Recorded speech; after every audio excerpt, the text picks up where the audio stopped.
जय श्री कृष्ण दोस्तों। ओम श्री परमात्मने नमः। गीता का 14वां अध्याय।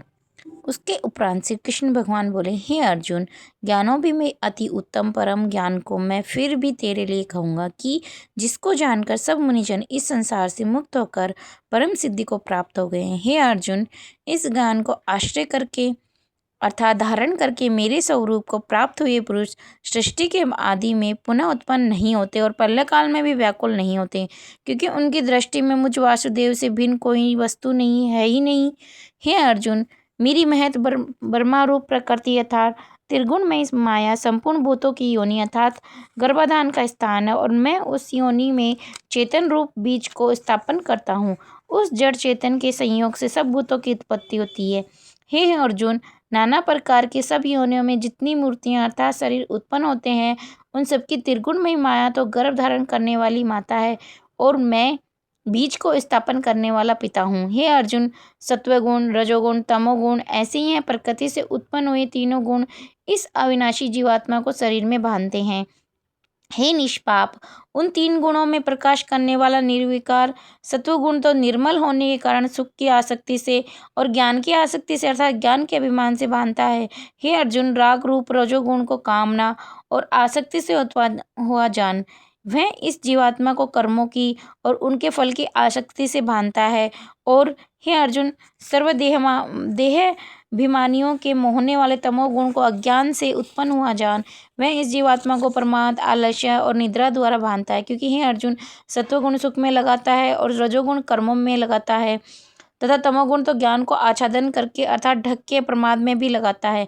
और हे अर्जुन, रजोगुण और तमोगुण को दबाकर सत्वगुण होता है अर्थात बढ़ता है, तथा रजोगुण और सत्वगुण को दबाकर तमोगुण बढ़ता है। वैसे ही तमोगुण और सत्वगुण को दबाकर रजोगुण बढ़ता है। इसलिए जिस काल में इस देह में तथा अंतःकरण इंद्रियों में चेतनता और बोध शक्ति उत्पन्न होती है, उस काल में ऐसा जानना चाहिए कि सत्वगुण बढ़ा है। और हे अर्जुन, रजोगुण के बढ़ने पर लोभ, प्रवृत्ति अर्थात सांसारिक चेष्टा तथा सब प्रकार के कर्मों का स्वार्थ बुद्धि से आरंभ एवं अशांति अर्थात मन की चंचलता एवं विषय भोगों की लालसा, ये सब उत्पन्न होते हैं। तथा हे अर्जुन, तमोगुण के बढ़ने पर अंतःकरण और इंद्रियों में अप्रकाश एवं कर्तव्य कर्मों में अप्रवृत्ति और अर्थात प्रमाद अर्थात व्यर्थ चेष्टा और निद्रा आदि अंतःकरण की मोहिनी वृत्तियां, ये सभी उत्पन्न होते हैं। हे अर्जुन, जब यह जीवात्मा सत्वगुण की वृद्धि में मृत्यु को प्राप्त होता है, तब तो उत्तम कर्म करने वालों के मल रहित तथा दिव्य स्वर्ग आदि लोकों को प्राप्त होता है।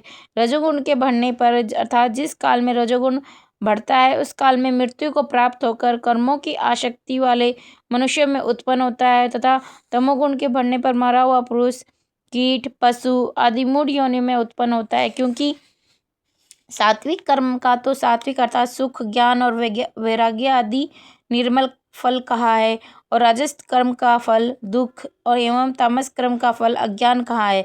सत्वगुण से ज्ञान उत्पन्न होता है, रजोगुण से निसंदेह लोभ उत्पन्न होता है, तथा तमोगुण से प्रमाद और मोह उत्पन्न होते हैं, अज्ञान भी होता है।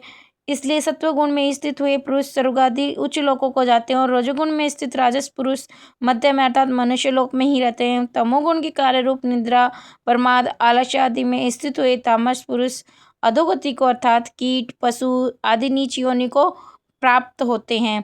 हे अर्जुन, जिस काल में दृष्टा अर्थात समष्टि चेतन में एक ही भाव से स्थित हुआ साक्षी पुरुष तीनों गुणों के सिवा किसी अन्य किसी को करता नहीं देखता है अर्थात गुण ही गुणों में बरतते हैं ऐसा देखता है, और तीनों गुणों से अति परे सच्चिदानंद घन स्वरूप पूज परमात्मा को तत्व से जानता है, उस काल में वह पुरुष मेरे स्वरूप को प्राप्त होता है। तथा यह पुरुष इन स्थूल शरीर की उत्पत्ति के कारण तीनों गुणों को उल्लंघन करके जन्म, मृत्यु, वृद्धावस्था और सब प्रकार के दुखों से मुक्त हुआ परमानंद को प्राप्त होता है। इस प्रकार भगवान के रहस्ययुक्त वचनों को सुनकर अर्जुन ने पूछा कि हे पुरुषोत्तम, इन तीन गुणों से अतीत हुआ पुरुष किन किन लक्षणों से युक्त होता है और किस प्रकार के आचरण वाला होता है, तथा हे प्रभु, मनुष्य किस उपाय से इन तीनों गुणों से अतीत होता है।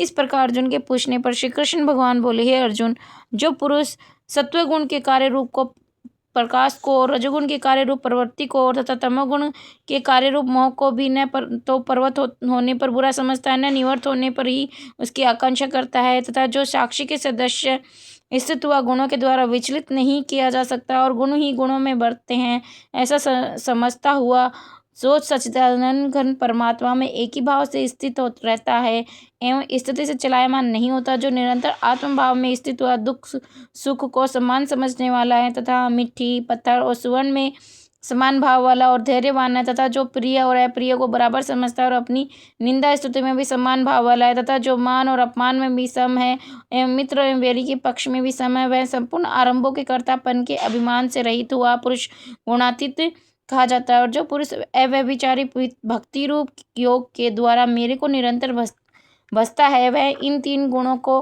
अच्छी प्रकार उल्लंघन करके सच्चिदानंद घन ब्रह्मा में एक ही भाव होने के लिए योग्य होता है। हे अर्जुन, उस अविनाशी परब्रह्मा का और अमृत का तथा नित्य धर्म का अखंड एक रस आनंद का मैं ही आश्रय हूँ, अर्थात उपयुक्त ब्रह्मा, अमृत, अव्यय और शाश्वत धर्म तथा एकांतिक सुख, यह सब मेरे ही नाम है, इसलिए इनका मैं परम आश्रय हूँ। इस प्रकार गीता का 14वां अध्याय गुण त्रय विभाग योग समाप्त होता है। जय श्री कृष्ण दोस्तों।